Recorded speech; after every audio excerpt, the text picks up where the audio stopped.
Olá, está começando a partir de agora o Toda Mulher. Empoderar mulheres é transformar realidades e isso acontece quando elas têm acesso a serviços essenciais, qualificação, informação e oportunidades concretas de desenvolvimento. Iniciativas que fortalecem a autonomia feminina não impactam apenas trajetórias individuais, elas alcançam famílias, movimentam comunidades e ajudam a reduzir desigualdades históricas. É que quando uma mulher tem apoio para crescer, toda a rede ao seu redor cresce junto. Garantir acesso, abrir caminhos e criar oportunidades é também reconhecer potencial e promover dignidade. É sobre a importância dessas ações e os resultados reais que elas produzem que começa o programa de hoje. O Toda Mulher está no ar.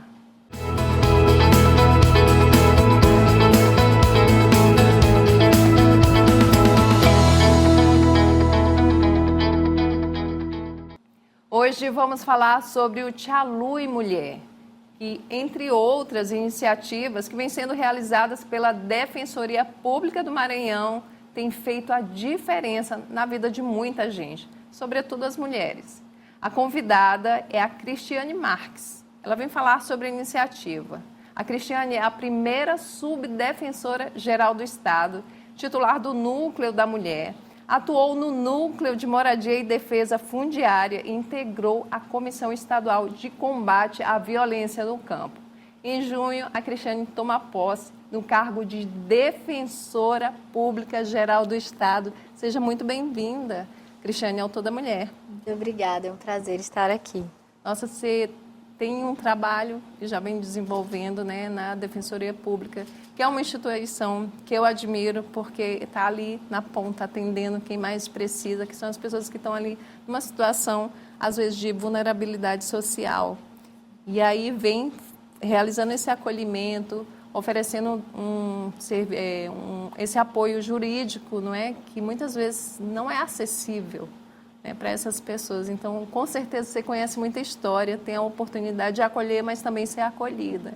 Isso te orgulha, Cristiane?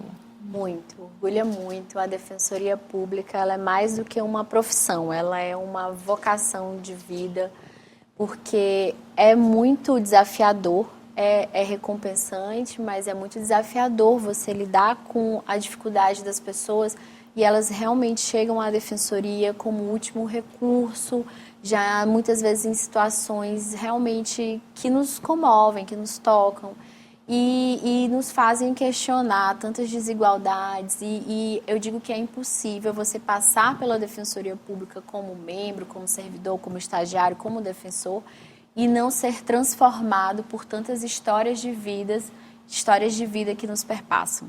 É porque você está lidando com a pessoa que está ali, que busca o atendimento e está numa situação bem sensível, não é? E às vezes a pessoa está precisando só aquela escuta, que naquele primeiro momento a defensoria, o defensor, a pessoa que atende, oferece para ela. Finalmente eu encontrei um espaço onde alguém vai me ouvir e a partir daí tentar resolver essa questão que eu venho trazendo comigo. E a defensoria é esse lugar de acolhimento. Mas, assim, eu costumo entender melhor, assim, que faltam, nesse caso, assim, alguns esclarecimentos. Eu estou falando do meu ponto de vista, por exemplo. Quem são essas pessoas, de fato, que a defensoria atende?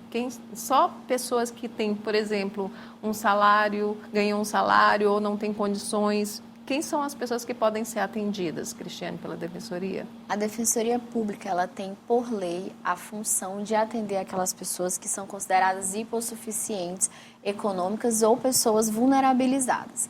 Então, nós precisamos adotar um critério objetivo para nortear a nossa atuação.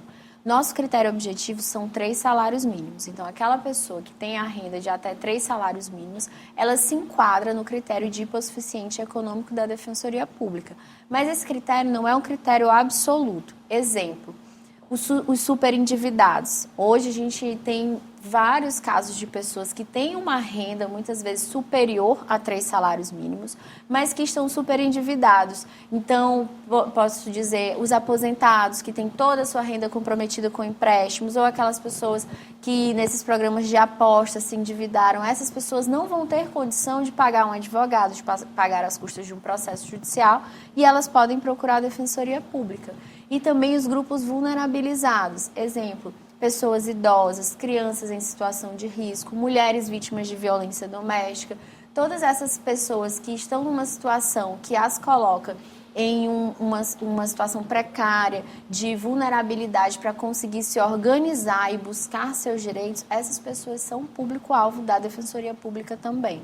E vocês também fazem parte dessa rede de apoio às mulheres, né? A gente sabe que, estatisticamente, no Brasil, a mulher ela está à frente dos lares, a maioria dos lares são comandados por mulheres. No quesito de violência doméstica, infelizmente, é um problema sério ainda. A gente tem visto muitas campanhas, não é, para combater a violência, para conscientizar as pessoas, mas a gente sabe que esse é um problema que é cultural, estrutural e que vai demorar um pouco ainda para a gente tentar resolver. E aí esse acolhimento também, essas mulheres que você falou, vítimas de violência, a Defensoria tem feito. E o Tia Lu e Mulher tem esse objetivo também, Cristiane? Isso. Nós temos a nossa atuação em todo o estado do Maranhão para atender a mulher vítima de violência doméstica que precise de uma medida protetiva de urgência ou precise resolver também a situação de família, da guarda dos filhos, da pensão alimentícia. Essa é a nossa atuação normal na violência doméstica. Mas, além disso, a Defensoria Pública desenvolveu também um projeto chamado Tia Lu e Mulher. E esse projeto, ele busca tratar o problema da violência doméstica de uma forma multifacetada. Como você bem colocou, a violência doméstica ela é um problema estrutural. Então, não basta oferecermos o acesso a uma medida protetiva, o acesso à pensão, regularizar a questão dos filhos. É preciso também dar condições para que essa mulher, entenda quais são os direitos, entenda que está sofrendo uma situação de violência, porque muitas vezes elas não reconhecem, elas estão em um relacionamento abusivo e não percebem. A violência ela só é percebida, via de regra aqui no Brasil, quando ela chega à violência física. Mas antes disso tem a violência psicológica, a violência patrimonial, tem a violência nas redes sociais, de expor. Tudo isso já são indicativos de que esse relacionamento não está saudável, que pode vir a chegar numa violência física e, infelizmente, no feminicídio, que é um tema que a gente trata e que a gente busca realmente combater. Então, o Tia Lu e Mulher, ele vem para fazer essa educação em direitos com as mulheres, para ensiná-las, para mostrar quais são as situações de violência, quais são os mecanismos da Lei Maria da Penha aos quais ela pode recorrer, quais são os canais de denúncia. Nós fazemos também mutirão de atendimentos para que essas mulheres consigam fazer seus atendimentos não só na área jurídica, mas também de saúde. A gente leva serviço de vacinação. Muitas vezes levamos também aquele atendimento, uma ginecologista ou um ginecologista para que ela cuide da sua saúde. A gente sabe que a mulher, quando ela tem os filhos, ela vai primeiro procurar a consulta para os filhos e acaba deixando a sua saúde de lado. Mas é importante também a gente dar esse acesso à saúde para as mulheres. Fazemos também, muito importante, a capacitação financeira, a capacitação econômica dessas mulheres. Porque elas, num relacionamento, apesar de ser violento, elas muitas vezes não saem pela dependência financeira. Exatamente. Então, fazemos capacitação econômica, nós damos cursos profissionalizantes, cursos rápidos. Mas antes de oferecer os cursos, a gente vai até aquela comunidade e pergunta qual curso, o que vocês querem aprender? E aí, com base na demanda delas, a gente oferece, através dos nossos parceiros, oferecemos os cursos profissionalizantes. E fazemos também audiências públicas nas câmaras de vereadores para debater o tema, porque é um problema estrutural. E esse problema não vai ser resolvido enquanto a sociedade não abraçar essa causa e perceber que precisa. Não é a mulher que sofre violência doméstica, o problema não é só dela ou da família dela, é de toda a sociedade. Porque vai refletir na forma como ela se relaciona, vai refletir nos filhos, Exato. Que vão, de uma forma ou de outra, reverberar esse comportamento ao longo da sua vida. Atrapalha. Essa mulher não consegue gerar renda, ela não consegue trabalhar, ela não consegue ter uma autonomia. Muitas vezes não consegue nem saber quem ela deve procurar, não é? Num caso extremo. de abandono, de um cárcere privado, caso ela, né, consiga sair daquela situação. Esse apoio psicológico que é extremamente necessário, porque para a mulher se reconhecer vítima de violência, muitas precisam ser, né, acompanhadas por profissionais até para elas retomarem a vida. E nesse tempo que você está à frente desse projeto, você deve ter conhecido muitos casos, né, muitas situações de mulheres que precisavam desse apoio. Sim, sim. Mulheres que precisavam desse apoio, mulheres que precisavam que a sociedade as apoiasse, porque há dados que mostram que as mulheres procuram primeiro a família, os amigos, a igreja. Só em quarto lugar que elas vão procurar um órgão oficial. Então, se eu tenho uma amiga, se eu tenho uma vizinha, uma parente que está sofrendo violência doméstica, é importante que eu seja essa pessoa que vá dar força para ela sair da relação. E não que diga, não, isso eu não me meto, briga de marido e mulher, ninguém mete a colher. Ou então diga, não, mas ele bota a comida na mesa, isso que é importante. Não é assim, porque a violência, ela escala. Antigamente falava-se em ciclos da violência, sim. Hoje a gente fala em espiral da violência. Porque se começa com um empurrão, desse empurrão vai para um soco, desse soco pode chegar a um cárcere privado e chegar em, quem sabe, até um feminicídio. Então é preciso que a gente faça uma intervenção, que a rede intervenha, que nós consigamos dar força para essa mulher, para que ela saia do ciclo de violência e salve a sua vida.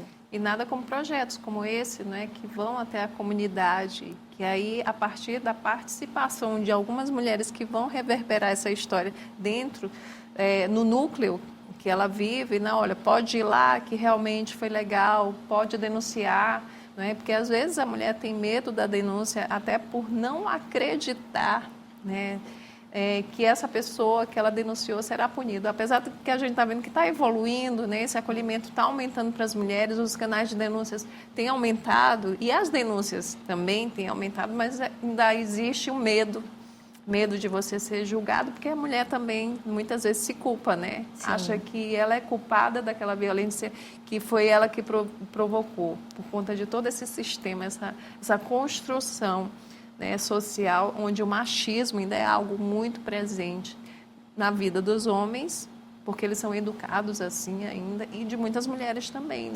Sim, que vão educando seus filhos, dando continuidade a esse machismo aí. Por isso, sim, um desafio. Mas você tem casos de sucesso, né? O pessoal te procura para falar, olha, Tia Lu e Mulher realmente tem mudado a minha vida? Sim, claro, temos muitos casos de mulheres que conseguiram salvar a sua vida, realmente, um dos casos mais marcantes. Ela o ex-companheiro estava ligando para ela, ameaçando, e ela tinha sumido do radar da Patrulha Maria da Penha porque ela tinha mudado de endereço. E a patrulha não conseguiu encontrá-la. Então, ela soube que estava tendo um Tia Lu e Mulher, foi um dos primeiros que nós fizemos aqui em São Luís. E aí ela foi lá, e lá nós colocamos essa mulher em contato com a patrulha. O ex-companheiro estava ligando, foi possível localizar e cortar esse contato. E ela tinha sofrido uma violência muito forte. Ele ameaçou de morte na frente dos filhos. Então, era um caso bem, bem dramático. Mas temos também casos de empoderamento da mulher. Tem uma assistida que nós atendemos em Açailândia e que o nome dela é Maria das Dores. E ela fala que no dia que ela passou pelo Tia Lu e Mulher, ela deixou de ser Maria das Dores e passou a ser Maria Aparecida, porque foi a primeira vez na vida dela que ela se sentiu olhada, que ela se sentiu reconhecida, que alguém fez alguma coisa por ela e não ela fazendo pelos outros. E isso é muito importante para a mulher saber que ela tem valor, porque a partir do momento que nós sabemos o valor que nós temos, a gente passa a não aceitar mais um tratamento que não seja respeitoso. Claro, assim, emocionante esse depoimento, porque a pessoa traz em sua história, na sua existência, muitos traumas às vezes, não é? E aí, dentro desse processo de crescimento, acaba crescendo sem acreditar em si mesmo, precisando apenas de uma oportunidade, não é? E aí, por conta desse trabalho, já quantos municípios que vocês passaram? Muitos atendimentos? Isso, já fizemos 10 edições, mais de 4.000 atendimentos. Agora, no mês de março, nós vamos fazer o Tia Lu e Mulher em uma comunidade quilombola em São José de Ribamar, e temos ainda a programação ao longo do ano. Porque o Tia Lui, ele é um projeto que deu tão certo que ele só aumenta. A gente começou fazendo atuação em um dia, um mutirão de atendimentos, depois aumentamos para 2 dias com cursos mais estruturados, agora a gente já faz em 3 dias com as audiências públicas, com a capacitação da rede. Tem um momento do Tia Lui que a gente coloca a rede, convida a rede para conversar, para colocar as suas dores, para estabelecer esse fluxo de diálogo, para que a gente consiga receber essa mulher da melhor forma para que ela não saia. Tem uma expressão que fala que é a rota crítica, que é a mulher procura a rede, mas muitas vezes se ela for reencaminhada, ela vai acabar desistindo. Então, para que nesse momento da rota crítica a gente consiga realmente acolher essa mulher e não soltar mais a mão dela. Porque é um caminho que é difícil, que precisa de apoio mesmo, de pessoas que compreendam, não é? Que é uma situação que você tem que, de fato, acolher, abraçar e encaminhar e levar até o fim, não é? Porque esse caminho da mulher até a denúncia, até ela se libertar dessa situação de violência, às vezes, é bem dolorido, bem difícil. E aí, Tia Lui, que legal. Agora, Cristiane, a gente vai fazer o seguinte, a gente vai para um rápido intervalo. E já a gente volta, eu quero saber mais sobre o Tia Lui Mulher. Estou sabendo que foi escolhido aí para participar de um evento internacional, não é? Referência, ganhou um prêmio, Tia Lui, que é uma iniciativa que já é premiada, e também sobre esse novo desafio que você vai assumir a partir de junho, não é? Isso. A Defensoria Pública. Isso, de modo geral, vou né? virar Defensora Pública Geral do Estado a partir de junho desse ano. É isso aí, a gente vai para esse rápido intervalo e já volta para conversar mais com a Cristiane Marques.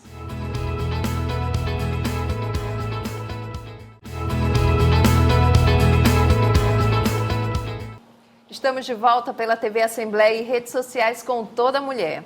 Hoje o papo é com a Cristiane Marques. Ela é a primeira subdefensora-geral do Estado e logo em junho assume, né, a Defensora-Geral do Estado, um desafio e tanto. Não é? Como é que você está já se preparando? Você já tem experiência ali na Defensoria Pública, mas já está na expectativa de assumir, que é uma grande responsabilidade. Afinal de contas, é uma mulher ocupando um espaço de poder e decisão que é muito importante, porque está ali, como a gente falou no primeiro bloco, né, atendendo as pessoas que mais precisam. Como é que está a expectativa, Cristiane? A expectativa está a 1000. É uma responsabilidade muito grande, realmente. Eu já estou na gestão. Fui 2 anos diretora da Escola Superior, agora 4 como primeira subdefensora-geral. Mas ser a defensora-geral é sim um desafio. A Defensoria Pública vai completar 25 anos de história agora em abril. E eu vou ser a 3ª mulher de carreira a ser a Defensora Pública Geral. Então, assim, é um peso, mas é uma responsabilidade que é também um sonho muito trabalhado. Lutei muito para conseguir chegar até esse ponto e sei que é importante para inspirar outras mulheres também, para mostrar que nós, mulheres, podemos também estar nesses espaços de decisão, participar da vida pública, da vida política, mesmo conciliando com a maternidade. Eu sou mãe de 2 crianças, tenho um filho de 8 anos e uma filha de 4 anos, e mostro que, assim, é puxado? É puxado, mas é possível fazer e é muito recompensante também. Então, a partir de junho, estaremos aí com esse novo desafio, mas estou pronta. E a gente fala, para a mulher é desafiador mais ainda porque tem essa questão, não é? Porque a gente não deixa de ser mãe, a gente não deixa de ser filho, e a gente tem que estar ali sempre tentando fazer o melhor, porque tem que provar que é melhor, porque às vezes só o trabalho em si não é suficiente, né? Você tem que fazer até mais, né, para conseguir. Não digo no seu caso específico, mas em muitos casos aí que a gente vê que a mulher, né, tem que o tempo todo provar que é capaz para estar naquele lugar por conta desse sistema que ainda está aí na sociedade. Mas a gente vê cada vez mais isso é importante. Você falou de representatividade. Quando uma mulher está num espaço desse, ela representa muito para outras mulheres. Faz uma mulher sonhar em dizer, sim, eu posso estar ali. E a sociedade vendo cada vez mais essas mulheres, é claro que outras mulheres vão se inspirar muito. Aqui a gente tem a deputada Iracema Vale, que foi a primeira presidente, né, da Assembleia em 200 anos e fez muito. Modificou toda uma visão de uma instituição secular que nunca tinha tido uma mulher à frente do parlamento. Isso representa, sim, para outras mulheres, não é? E aí, e também reflete o teu trabalho naquilo que você vai construir a partir da tua visão de mulher, não é? Exato, exato. A própria presidente, deputada Iracema Vale, é uma inspiração para mim. Então, eu já bebo dessa fonte de mulheres inspirando mulheres, porque é muito importante, sabe? Você conseguir se posicionar e se colocar nesses espaços de poder. Para nós, mulheres, é sim mais difícil, mas é importante demonstrar que é possível fazer. Então, ela me inspira e eu sei que vou servir de inspiração também para outras mulheres. Mostrar que nós podemos conciliar a maternidade, as demandas dos filhos, porque temos as demandas do trabalho, as demandas do marido, do companheiro, as demandas dos nossos pais, porque também as mulheres, nós cuidamos, a política do cuidado, os estudos mostram que ela recai de uma maneira muito mais efetiva sobre as mulheres, mas é importante também demonstrar que nós não devemos também romantizar todo esse esforço. Exato. Porque a gente se esforça porque a sociedade ainda é desigual, ainda há um machismo.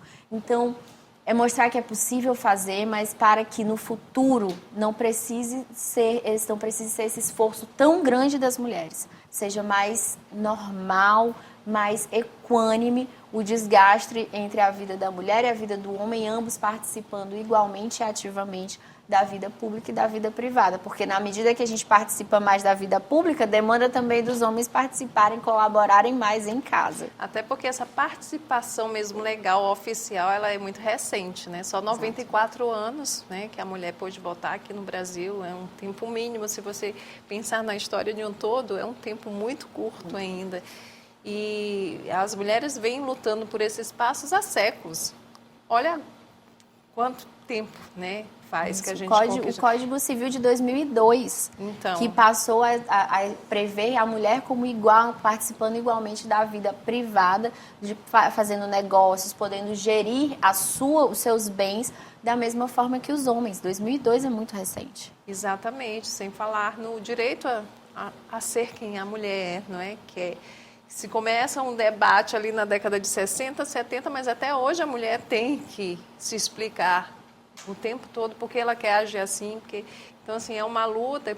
Você falou que você se inspira e outras mulheres lá atrás trouxeram isso para a gente. E essa luta delas lá atrás é que tornou possível que hoje mulheres como você, deputada Iracema e outras tantas, ocupem lugares, inclusive nas faculdades, inclusive na ciência. A gente tem aí um exemplo bem recente da doutora Tatiana, que descobriu, né, esse estudo que está trazendo esperança para as pessoas andarem. Então, são mulheres que estão ali se dedicando, trabalhando, para que lá na frente outras mulheres consigam, né, ocupar esse espaço sem ter que se sacrificar tanto. E aí eu quero voltar a falar do Tia Luí, né, mulher que essa iniciativa foi premiada, né, lá um prêmio internacional. Me fala sobre essa premiação, Cristiane. Então, é uma grande felicidade poder falar sobre mais esse prêmio do Tia Luí Mulher. Nós vencemos o programa Servindo o Brasil, que é organizado pela Brasil Conference, que é um evento que acontece em Harvard, nos Estados Unidos, na Universidade de Harvard e no MIT, que é o Instituto de Tecnologia de Massachusetts. Então, são as principais universidades dos Estados Unidos e do mundo debatendo o Brasil. E nesse evento, eles escolhem projetos de servidores públicos que estão inovando e que estão trazendo, contribuindo para um Brasil melhor e premiam esses projetos. E o Tia Luí Mulher foi premiado, foi considerado um projeto inovador e uma referência no enfrentamento à violência doméstica. E aí nós vamos agora, em março, apresentar esse projeto na Brasil Conference em Harvard. E é um sonho realizado.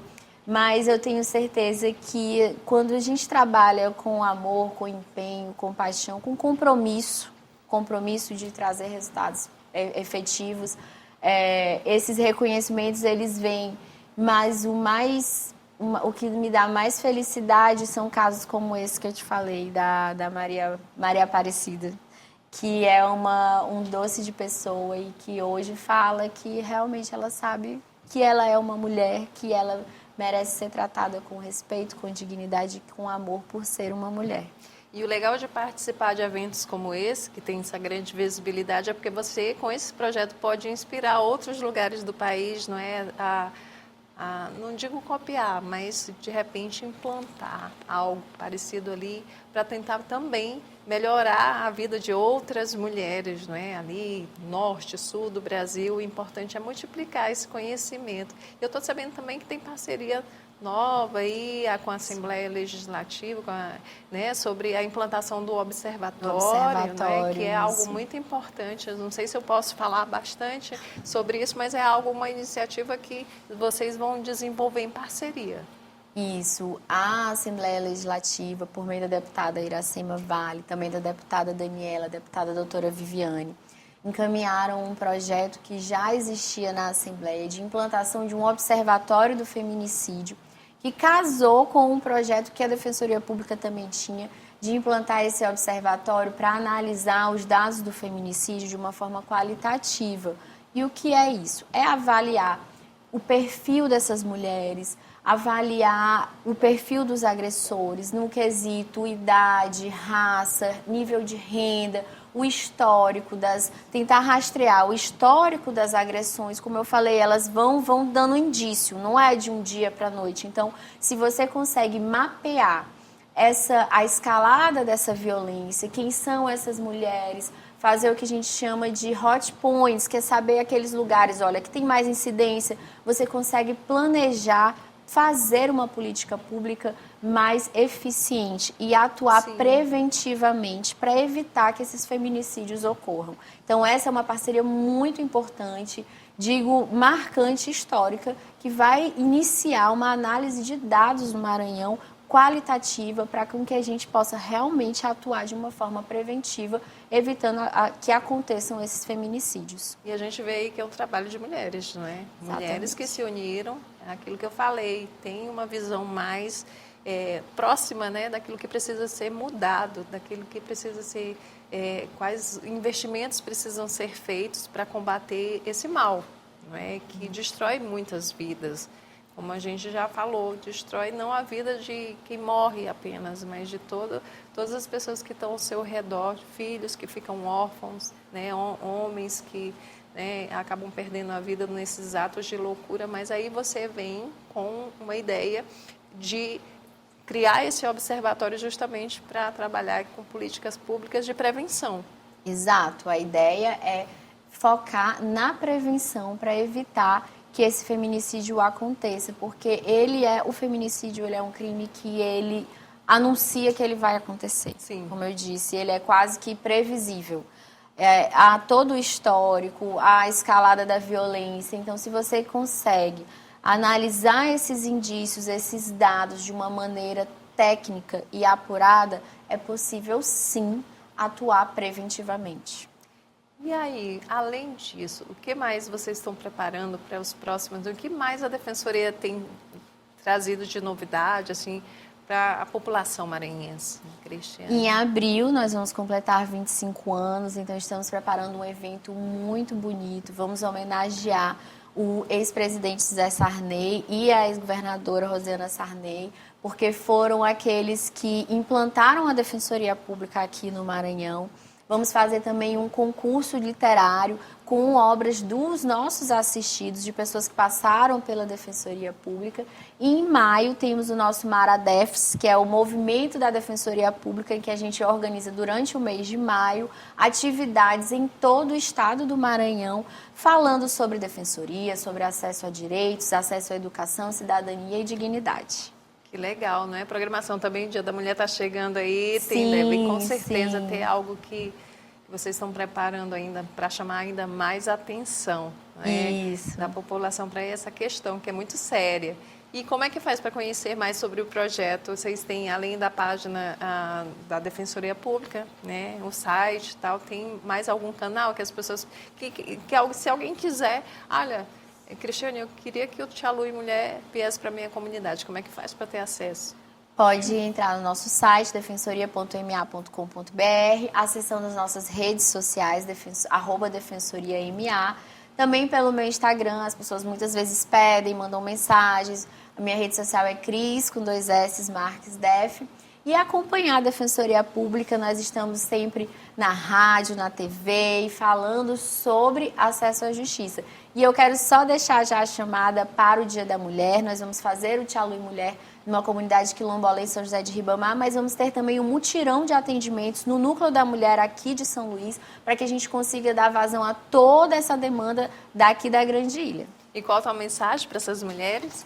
A minha mensagem é de que você acredite no seu potencial, se ame e se valorize, porque é isso. Quando a gente sabe o valor que a gente tem, a gente não aceita menos do que o que a gente merece.